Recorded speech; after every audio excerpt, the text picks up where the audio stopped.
ব্যৱস্থা লোৱাৰ আইন প্ৰণয়ন কৰা হৈছে। লোকসভা, ৰাজ্যসভা আৰু আমাৰ বিধানসভাই মিলি কৰিছোঁ আমি। সকলো আইন তৈৰি কৰা হৈছে। আইনত যি ব্যৱস্থা, মানুহে ক্ৰাইম কৰে, অন্যায় কৰে, আইনেৰ ব্যৱস্থাৰ জৰিয়তে এই ব্যৱস্থা আমি লওঁ। কাজে আইনত যি ব্যৱস্থা আছে এই ব্যৱস্থা হ'ব নিশ্চিত থাকক। আমাৰ অসমত 40 লাখ ভেহিকলছ ৰেজিষ্টাৰ্ড আছে। বাহিৰৰ বা নৰ্থ ইষ্টৰ গোটেইখিনি লৈ at every day on road above 50 lakh vehicles. এতিয়া আপুনি চাইৰন গেঙৰ কথা কৈছে, কেইটা হ'ব? 20টা, 25টা, 50টা, 200টা হ'ব। নজৰত পৰিছে হয়তো বা হয়তো পৰা নাই, কাৰণ ইমানখিনি 55 লাখ গাড়ী যেতিয়া বাটত থাকিব, তেতিয়া কোনে ক'ত কি লিখিলে গোটেইখিনি কথা যে সব ঠাইত আমি পৰ্যালোচনা কৰিব পাৰিম এনেকুৱা আমাৰ স্থিতি নাই। কিন্তু আমি পাৰিছোঁ, কাৰণ আপুনি নিজেই কৈছে যে পুলিচে ধৰিছে। টাউন এৰিয়াত ট্ৰাফিক পুলিচ থাকেই। ট্ৰাফিক পুলিচের কারণে, কারণ ট্রাফিক আর ট্রান্সপোর্ট দুটা কোরিলেটেড হয়। আইন গোটেইখিনি আইনের মালিক হয় পুলিশ, আর আমি ট্রাফিকেরও কিছু আইন আছে, আমি অলপ অক্সিলারি হিসাবে আমি কৰি থাকোঁ যিমানখিনি পাৰোঁ আমি। বাকিটো তো পুলিশে কৰি আছে। আজি এটা ধৰক যিকোনো এটা যদি বেয়া গাড়ী থাকে, মানে বেয়া এটা কাম কৰি আছে গাড়ী, আকৌ পুলিচেৰ হাততেই আমাৰ দিব লাগিব। পুলিচেৰ ৰিপোৰ্ট তো লাগিবই কোৰ্টলৈকে যোৱালৈকে। কাজেই পুলিচে ধৰা, ট্ৰেন্সপোৰ্টে ধৰা, কথা তো একেই, বস্তু একেই। নজৰত তো আহিছে, কাম কৰি আছে বিভাগে, সেইকাৰণে নজৰত আহিছে। এক্সাইজেৰ কিছুমান ৰুলছ আছে, এক্সাইজেৰ ৰুলছ মানিয়ে তেওঁলোকে দেশীয় চোৰাৰ দোকান লৈছে। এতিয়া কথা হৈছে দেশীয় চোৰা ক'ৰ পৰা আহিল? আগতে মহাল সিস্টেম আছিল। মহাল সিস্টেমত আমি দেখিছোঁ আনহাইজেনিক ৱেত কিছুমান বস্তু মানে দিয়া হৈছিল আৰু ৰাইজে খাইছিল, খাই মৰিছিল বহুত মানুহ, আপোনালোকে জানে, জ্ঞাত। এইটো অলপ সফিষ্টিকেটেড মেথডত আমি দেশীয় চোৰাত কনভাৰ্ট কৰিলোঁ। তাৰ এটা ৰুলছ বনোৱা হ'ল, ৰুলছ ফ্ৰেম হৈছে। সেই ৰুলছ হিচাপে তেওঁলোকে দোকান লৈছে। এতিয়া দোকান লোৱাৰ পাছতে তেওঁলোকৰ ইচ্ছাটো যিটো আইন মানি লৈছে, কাজে আমি সিটো দিম, সিটো কৰিম, এনেকুৱা ক'লেতো নহ'ব। বিকি নাই, চাৰেণ্ডাৰ কৰি দিলে হৈ যায়। কোনে কৈছে তেওঁক এই দোকানটো লৈ ৰখাৰ কাৰণে? সেইটোতো আৰু মদ খুৱাই দিয়া, খোৱা এইবিলাকতো ভাল বস্তু নহয়। কিয় সিহঁতে এই ব্যৱসায়টো কৰিব? গাখীৰৰ দোকান খুলি দিয়ক, ইয়াতে লাভ আছে। আপোনাৰ হেৰিৰ ফালৰ পৰা, গুজৰাটৰ ফালৰ পৰা আমুল তাজা ইয়াতে পঠায়, গুজৰাটৰ পৰা ইয়াতে দোকান কৰি আছে। তেওঁলোকে কিয় ইয়াতে কাণ্ট্ৰি স্পিৰিটৰ দোকানটো লৈ বহি আছে? চাৰেণ্ডাৰ কৰি দিলে হৈ যায়। এইটো বেলেগ কথা। ইমান দিনে কিয় নোআছিল এই কথাটো আমি ক'ব নোৱাৰোঁ। লাহে লাহে কৰাৰ কাৰণেইতো মানুহে দায়িত্ব পায়, দায়িত্ব দি থাকে। কিন্তু আমি ভাবিছোঁ যে মহিলাসকলৰ ভালকৈ এটা সুন্দৰ ঠাই কৰিব লাগে, সেইকাৰণে আমি প্ৰয়াস কৰিলোঁ। আমি কেইবাৰ আহিলোঁ, আমি কৰ্পোৰেশ্যনলৈকে বহিছোঁ, সেইটোৱে কথা। ASTCৰ সৰু সুৰা কেইটামান কাৰ্যক্ৰম আছিল, কিন্তু এই সৰু সুৰা কাৰ্যক্ৰমৰ জৰিয়তে আমি এটা ডাঙৰ মেছেজ দিব বিচাৰিছোঁ। মেছেজটো এনেকুৱা যে ASTCয়ে প্ৰথম খুব ধুনীয়াকৈ সফিষ্টিকেটেড এটা লেডিজ টয়লেট ওয়াশৰুম আমি ব্যৱস্থা কৰিলোঁ। আৰু এইটো সম্পূৰ্ণতো আমাৰ ASTCৰ জৰিয়তে হৈছে। আমি খুব ট্ৰাই কৰিছোঁ যাতে আমাৰ যিসকল যাত্ৰীসকল আহে, যাত্ৰীসকল যাতে এটা ধুনীয়া পৰিৱেশত যাতে তেওঁলোকৰ নৈমিত্তিক যিটো কাম তেওঁলোকে সম্পন্ন কৰিব পাৰে।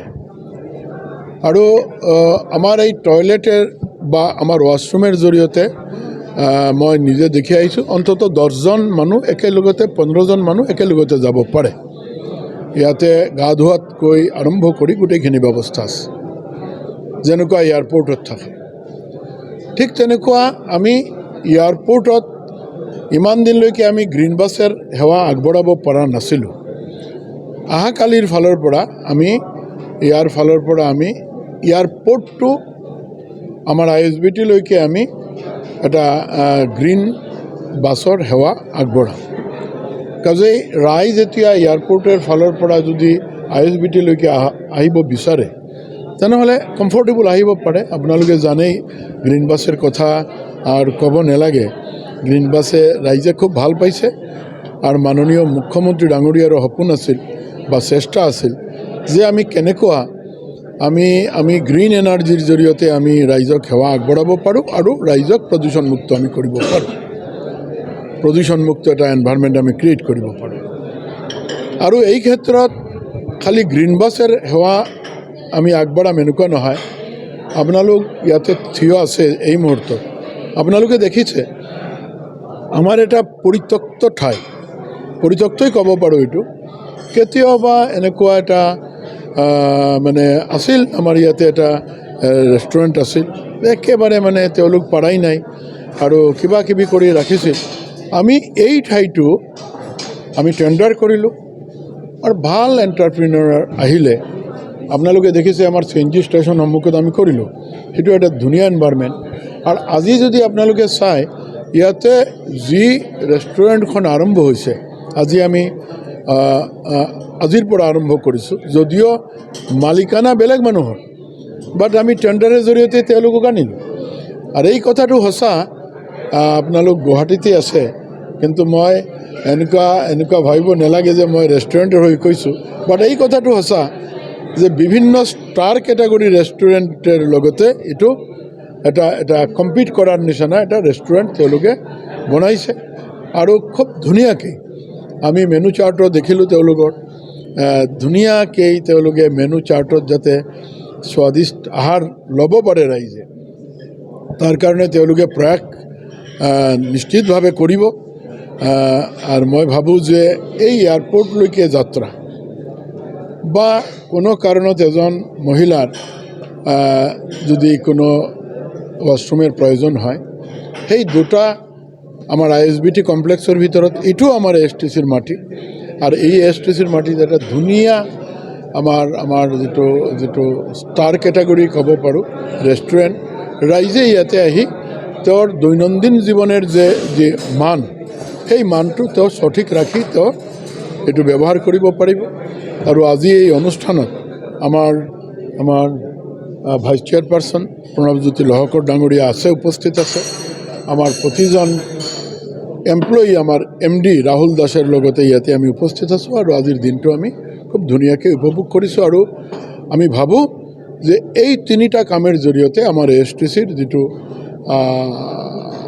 হেৰাই যোৱা ক'ব পাৰোঁ যে কেতিয়াবা আমি অলপ ক্ৰাইচিছত আছিলোঁ লাহে লাহে আমি আমাৰ স্বাভিমান আমাৰ সম্ভ্ৰম আকৌ ঘূৰাই আনিব পাৰিম ঘাটিত যোৱাৰ প্ৰশ্ন আমাৰ ইয়াতে বহুত বাছ লাগে এনেকুৱা নহয় যে আমাৰ 200 বাছে শেষ হৈ যাব কিন্তু কথাটো এটাই যে মহামান্য কোৰ্টৰ অৰ্ডাৰ আমাৰ মানিব লাগে আমি গণতান্ত্ৰিক উপায়ে আমি কোৰ্টক হয় এতিয়া তেওঁলোকে যেনেকুৱা আমাক ভাৰ্ডিক্ট দিলে আমি মহামান্য হাইকোৰ্টৰ অৰ্ডাৰ আমি মানিম ষ্টে কৰিছেহে তো এইটো এনেকুৱাই থাকিব আৰু আমাৰ যেহেতু আৰু এটা টাৰ্গেট আমি গ্ৰীণ বাছটো খালি টকাৰ কাৰণে আনা নাই এই কথাবিলাক আগতে আপোনালোকৰ জৰিয়তে আমি ৰাইজক কৈছোঁ যে এনভাইৰনমেণ্টটো যাতে প্ৰদূষণমুক্ত কৰা যায় তাৰ কাৰণে বাছ আনিছোঁ কাজে এইটো ইয়াতে চলক য'তে চলক চলি থাকিব আৰু গ্ৰীণ বাছ য'তে যাব ইয়াতে লাভ আনি থাকিব কাজে এইটোৰ কোনো টেনশ্যনৰ কোনো কাৰণ নাই মানুহৰ লাভ হ'ব অসমবাসী তথা ডিমৰীয়াবাসীৰ বাবে সুখবৰ কামৰূপ মহানগৰ জিলাৰ সোণাপুৰত স্থাপন ডিমছ হাস্পতাল এণ্ড নাৰ্ছিং হোম উপলব্ধ বিভাগসমূহ general medicine gynaecology general and laparoscopic surgery orthopaedic surgery paediatrics and neonatology palliative medicine pain clinic dermatology ENT urology দুৰ্ঘটনা আৰু জৰুৰীকালীন সেৱাৰ বাবে 24 ঘণ্টাৰ উপলব্ধ ডিমছ হাস্পতাল এণ্ড নাৰ্ছিং হোম অত্যাধুনিক সা সুবিধাৰে পৰিপূৰ্ণ ডিমছ হাস্পতাল এণ্ড নাৰ্ছিং হোমত উপলব্ধ digital x-ray 24 hours pathology ECG PAC clinic 24 hours RMO doctors ঠিকনা বৰঘাট সোণাপুৰ কামৰূপ মহানগৰ জিলা যোগাযোগৰ নম্বৰ 8009040080